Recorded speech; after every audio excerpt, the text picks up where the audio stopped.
Si tu veux faire médecine, les règles du jeu viennent de changer. C'est officiel, annoncé par le gouvernement il y a quelques jours. Et si t'es au lycée en ce moment ou que tu vas rentrer en première année, tu vas être le premier à jouer avec ces nouvelles règles. Je m'appelle Julien, je suis interne en 8ème année de médecine et j'ai pu assister à 3 réformes différentes. Alors laisse-moi t'expliquer exactement ce qui t'attend et pourquoi c'est à la fois une bonne et une mauvaise nouvelle. Pour comprendre ce qui change, faut d'abord comprendre ce qui existait. Avant 2020, il y avait la PACES, une première année commune où tout le monde entrait et où 85% des étudiants étaient éliminés à la fin. Et oui, j'ai fait partie des 15%. Et je dirais même plus des 5% étant donné que je suis passé du premier coup. Imagine une salle de concert où à l'intérieur il y a Jul et Michael Jackson ressuscités qui vont faire un featuring. 3000 personnes font la queue mais la salle ne peut prendre que 450 personnes. Certains arrivent à rentrer après une seule tentative, d'autres après un deuxième essai en restant dehors sous la pluie. La PACES c'était pareil, brutal, humainement destructeur et statistiquement absurde. Parce que beaucoup de très bons futurs médecins se faisaient éliminer non pas parce qu'ils n'étaient pas assez bons mais parce qu'ils étaient 451e, 452e sur 450 pris. Et que peut-être que si on les avait jugés sur d'autres critères, ils auraient pu exceller. En 2020, on change tout. On crée alors 2 nouvelles voies, la PASS et la LAS. La PASS, parcours d'accès spécifique santé, une année dont une partie est presque entièrement consacrée à la médecine, ce qu'on appelle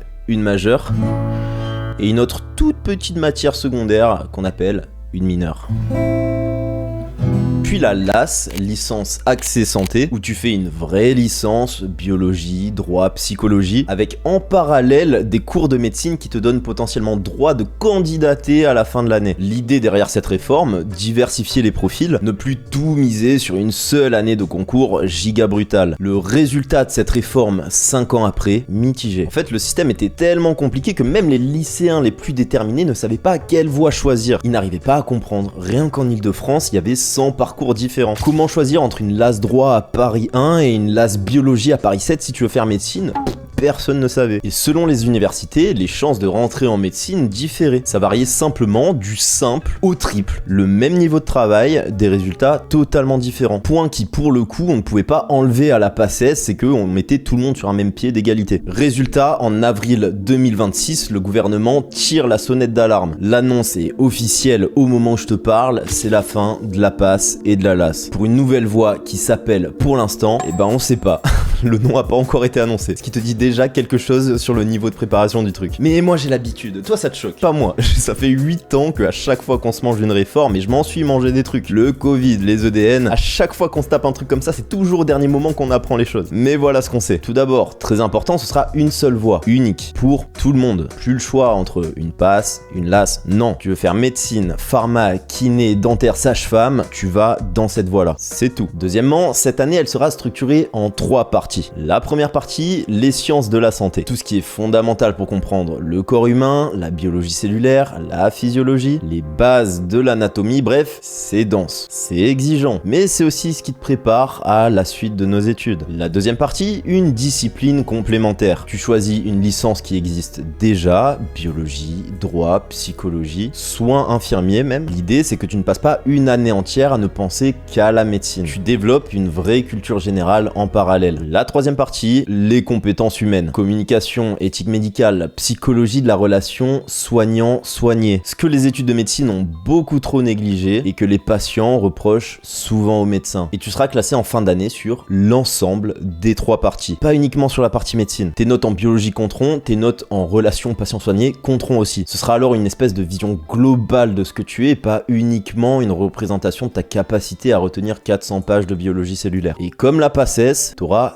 2 chances. Mais attention, le redoublement ne te donne pas automatiquement une nouvelle chance de candidater. Il va falloir valider ton année quand même et ça c'est très important. C'est encore un peu flou, subtil, mais c'est important. Et maintenant la question que tout le monde se pose, est-ce que c'est mieux? La réponse, on sait pas encore vraiment. Et c'est là que je vais dire quelque chose que peu de gens te disent. Cette réforme, elle a été annoncée pour la rentrée 2027. Ça veut dire dans moins de 18 mois au moment où je suis en train de t'enregistrer cette vidéo. Et le nom de la nouvelle voie n'est même pas encore annoncé. Les modalités ne sont même pas encore définies. défini. Le budget que l'État va donner aux facs pour pouvoir mettre tout ça en place, même pas encore chiffré. C'est comme si on t'annonçait au lycée que l'entièreté du programme allait changer l'année prochaine sans te dire quelle matière va bouger, ni même comment tu vas être évalué, ni même si les profs auront les ressources et les capacités de t'apprendre les nouveaux cours. Et pourtant, les doyens de médecine et les directeurs de faculté ont eux-mêmes alerté publiquement que le calendrier était irréaliste. Ça ne veut pas dire que la réforme va être mauvaise, ça veut dire qu'elle est en construction et que toi, si tu rentres dans ce système en 2027, tu vas être une sorte de cobaye de la première génération. Ce qui peut être une bonne comme une mauvaise nouvelle. Moi, j'étais la première génération des EDN et j'en ai pas forcément payé le prix. Au contraire, j'ai même plutôt été content. Ce qui s'est passé avec la PASS et la LAS devrait cependant nous rendre un peu plus modestes. En 2020, des ministres aussi nous avaient tenu des conférences de presse pour nous dire que le nouveau système était le meilleur. 5 ans après, résultat, il est supprimé. Je te dis pas ça pour te faire peur, je te dis ça pour que tu sois lucide. Maintenant, concrètement, qu'est-ce que tu dois faire en fonction de la situation où tu te trouves? Si tu passes en seconde ou en première à la rentrée 2026, t'as le time. T'as déjà une première génération de chair à canon qui va aller pour toi au front pour voir si la réforme vaut le coup et t'auras plus de recul là-dessus. D'ici là, continue à bien travailler tes sciences, maths, SVT, chimie. Ce seront bien sûr des fondations qui ne bougeront jamais et essaye bien sûr d'avoir une bonne note à ton bac. Tiens-toi au courant, regarde un petit peu ce qui se passe au niveau de Parcoursup en 2026, ça va suffire largement. Si tu passes en terminale à la rentrée 2026, là tu vas être impacté. Tu vas probablement entrer dans la nouvelle voie, auquel cas, regarde bien en décembre Parcoursup et retiens bien une chose, c'est que le niveau scientifique exigé, lui, ne va pas baisser. Ce qui va changer, c'est uniquement la façon dont tu vas être évalué. Si tu es actuellement en passe, continue, tu es normalement protégé par ce qu'on appelle la continuité pédagogique, ils sont pas censés pouvoir changer les règles en cours de jeu. Tu vas finir ta passe selon les règles actuelles. Et si tu es en LAS en ce moment, même protection. Mais reste quand même attentif aux annonces les prochaines semaines, parce que les modalités exactes de transition entre les deux systèmes n'ont pas encore été définies. Alors suis les communications officielles de la faculté dans laquelle tu te trouves. Dans tous les cas, comme je te l'ai dit, il y a une seule chose qui ne change pas, le niveau d'exigence, le volume de travail, ce système sélectif en fin de première année. Ça a existé sous la PACES, ça a existé sous la PASS, sous la LAS et ça va continuer d'exister parce que c'est pas le système qui sélectionne, c'est l'intransigeance liée au métier que l'on va faire plus tard, la médecine qui le veut elle-même. En 8 ans de médecine, j'ai vu 3 systèmes différents se succéder. La PACES, la PASS et la LAS et maintenant cette nouvelle voie dont on ne connaît même pas encore le nom. Chaque fois, des ministres convaincus que cette fois, c'est la bonne. Chaque fois, des étudiants qui ont réussi malgré les imperfections et les points faibles de chaque système. Parce que ce qu'ils avaient en commun, c'était pas d'être dans le bon système, c'était leur capacité à pouvoir performer dans n'importe lequel d'entre eux. Et ça, si tu sais comment faire, aucune réforme ne peut te l'enlever. Et justement, si cette vidéo t'a appris quelque chose, c'est que les systèmes changent. Les prépas vont devoir s'adapter, refaire leurs cours, revoir leur QCM, adapter leurs annales. La Régène, elle, au contraire, n'a rien à changer. Parce que la Régène n'enseigne pas des cours, des QCM sur la LAS, sur la PASS. Non, elle construit 3 choses qui ne bougent pas. Tes résultats ne dépasseront jamais ton identité actuelle. C'est notre premier pilier, la clarté mentale. Ton cerveau retient ce qu'il comprend en profondeur et ce qu'il est forcé de produire. C'est notre deuxième pilier, la méthodologie. Et ce que tu fais chaque jour sans t'en rendre compte finit par définir qui tu es. C'est notre troisième pilier, la discipline. Et c'est grâce à ce système que tes actions s'accumulent et peuvent donner les meilleurs résultats. Et ça, aucune réforme ne peut le rendre obsolète. Si tu veux savoir comment ça fonctionne, le lien est en description. Et si cette vidéo n'a rien changé chez toi, ne t'a rien apporté, alors ne t'abonne surtout pas. Parce que tu risques de tomber sur mes prochaines vidéos qui vont exactement te montrer comment performer dans ce nouveau système avant même qu'il soit lancé. C'était Julien, bisous.